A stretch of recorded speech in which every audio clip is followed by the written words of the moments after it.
What if I told you that one of the most common exercises recommended for poor leg circulation after 60 may not be enough, and in some cases may even slow your progress? As a surgeon, I see this pattern every week.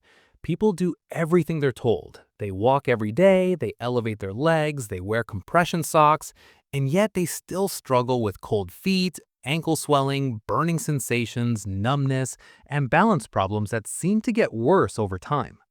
Here's the part that concerns me the most. Poor circulation isn't just uncomfortable. After 60, it can quietly lead to slow wound healing, skin breakdown, infections, and in advanced cases, loss of mobility or even amputation. Even more important, circulation problems in the legs are often one of the earliest warning signs that the heart and blood vessels are under serious stress. The problem is not that people aren't trying. The problem is that most people don't understand what poor circulation really is, or how the body actually moves blood after 60. Bad circulation is not just cold toes. It's blood failing to move efficiently down to your feet, and just as importantly, failing to return back up to your heart. As we age, arteries can stiffen and narrow, veins can weaken, valves don't close as tightly. Blood begins to pool in the lower legs, especially around the ankles and feet. By the time someone reaches their 70s, nearly 1 in 5 adults has measurable peripheral artery disease in the legs, and many don't even know it yet. Surgeons don't guess about this. We see what happens when circulation isn't restored early. We see swelling turn into skin changes. We see sores that won't heal. We see balance decline. And too often, we see one fall trigger a rapid loss of independence. The good news is this. Improving circulation after 60 is not about counting steps or walking farther and farther each day. Walking is helpful, but it leaves important gaps. Real rehabilitation focuses on specific muscle actions that physically push blood back toward the heart. Once you understand which muscles do that job, the solution becomes surprisingly simple. Today, I'm going to walk you through 5 movements surgeons and rehabilitation teams rely on to restore leg circulation, reduce swelling, and protect independence as we age. These movements are safe, low impact, and senior friendly. They don't require a gym, and they take less than 15 minutes a day. Let's begin. Movement number 5, ankle pump activation. This first movement looks almost too simple to matter, but medically, it's one of the most important exercises for circulation in older adults. In fact, it's often the very first movement prescribed after leg surgery to prevent dangerous blood pooling. Here's why it works. Your lower legs contain what doctors call the venous muscle pump, sometimes referred to as the body's second heart.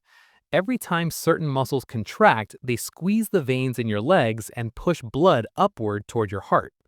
After 60, this pump weakens quickly, especially if you sit for long periods. When it slows down, blood pools in the ankles and feet. Swelling increases, oxygen delivery drops, and healing becomes slower. Clinical rehabilitation studies show that simple ankle pumping significantly improves venous return and reduces swelling, even in older adults who cannot stand or walk comfortably. How to do it correctly? Sit in a chair with both feet flat on the floor. Slowly lift your toes toward your shins while keeping your heels down. Then press your toes into the floor and lift your heels as if gently pressing a gas kettle. That's 1 repetition. Move slowly and with control. Aim for 20 to 30 repetitions 2 to 3 times per day. You can do this while watching TV, reading, or sitting at the table. Walking relies on momentum. Ankle pumps create deliberate muscle contractions, which move stagnant blood far more effectively in aging legs. This movement warms the feet, reduces swelling, and safely reactivates circulation, especially for people with pain, fatigue, or balance concerns. Movement number 4. Seated leg lifts for venous return. This next movement may look simple, but research shows it produces powerful results when done consistently. Recent rehabilitation studies have found that adults over 60 who perform seated leg lifts with control and light resistance improve walking speed, stairability, and leg endurance within weeks. and walking speed matters more than most people realize. Doctors often call it the sixth vital sign because slower walking speed is closely linked to falls, loss of independence, and shorter lifespan. Here's why this exercise works. Seated leg lifts strengthen the quadriceps and hip flexors, muscles that are essential for standing, climbing stairs, and getting out of a chair. When these muscles contract, they also compress large veins in the thighs, helping blood return to the heart. Walking alone often does not challenge these muscles enough to stop age-related decline. How to do it. Sit tall in a sturdy chair with your back against the backrest. Both feet start flat on the floor. Slowly lift one leg straight out in front of you. Hold for 2 seconds, then lower slowly without letting the foot drop. Do 10 to 15 repetitions on one leg, then switch sides. Posture matters. Keeping your back supported prevents momentum and forces the correct muscles to work. As this becomes easier, adding light ankle weights or resistance bands can significantly improve results. Even 1 or 2 pounds makes a difference. This movement reduces stiffness, improves endurance, and strengthens the muscles that keep blood moving through the upper legs. Movement number 3. Supported calf raises. Calf strength is one of the most overlooked predictors of independence in older adults. Large aging studies have shown that stronger calves are linked to fewer falls, better balance, and lower risk of assisted living placement. Here's why. Your calf muscles are powerful mechanical pumps. Each contraction squeezes deep veins and forces blood upward against gravity. Weak calves allow blood to pool, swelling to increase, and balance reactions to slow. How to do this safely. Stand behind a chair or counter and hold on lightly. Slowly rise onto the balls of your feet, lifting your heels as high as comfortable. Pause at the top for 2 to 3 seconds. Lower slowly, taking about 3 seconds to come down. Start with 10 repetitions and gradually build to 20. The pause at the top is critical.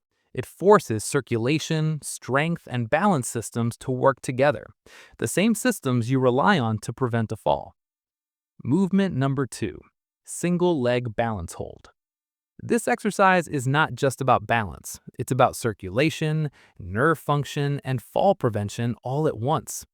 Research from aging and mobility studies consistently shows that the ability to stand on one leg is one of the strongest predictors of future mobility and fall risk after 60. Here's a circulation connection. When you stand on one leg, muscles in the calf, ankle, hip, and core contract continuously. This creates a sustained muscle pump that walking never produces. Blood is pushed upward for an extended period instead of briefly. How to do this safely. Stand behind the chair or counter and hold on lightly. Slowly rise onto the balls of your feet, lifting your heels as high as comfortable. Pause at the top for 2 to 3 seconds. Lower slowly, taking about 3 seconds to come down. Start with 10 repetitions and gradually build to 20. The pause at the top is critical. It forces circulation, strength, and balance systems to work together, the same systems you rely on to prevent a fall. Movement number 1. Wall-supported knee bend pump. Most people over 60 are told to walk more for better leg circulation, but what surgeons and rehab teams know is this. Walking alone often isn't enough once blood starts pooling in the lower legs. That's why there's one simple wall-based movement quietly used in rehabilitation programs to restart circulation more effectively than most people expect. It looks easy, but inside your legs, it activates a powerful muscle pump. This movement works because blood flow doesn't depend on just one muscle. It depends on the calves, thighs, hips, and balance system working together. To do it safely, stand facing a wall and place your hands on it at chest height. Keep your feet shoulder-width apart and your heels flat on the floor. Now slowly bend your knees just a few inches, like you're starting to sit back into a chair. This is a small movement, not a squat. Hold that position for 3 seconds. During the hold, your calves and thighs contract together, squeezing the veins and pushing blood upward against gravity. Then slowly straighten your legs and return to standing. That's 1 repetition. Start with 8 to 12 controlled reps. You can do 1 or 2 sets per day. This movement improves circulation, reduces swelling, and strengthens the muscles that keep you steady on your feet. It's joint friendly, requires no equipment, and is especially helpful if you have cold feet, leg swelling, or balance concerns after 60. Walking is valuable. You should continue walking if you can. But walking alone does not fully activate the muscle pumps that move blood efficiently in aging legs. These 5 movements fill that gap. They take less than 15 minutes a day, they require no equipment, and they can dramatically improve circulation, balance, and independence after 60. If you start with just one, start with the standing calf pump hold. Your future mobility depends on it. Thanks for watching.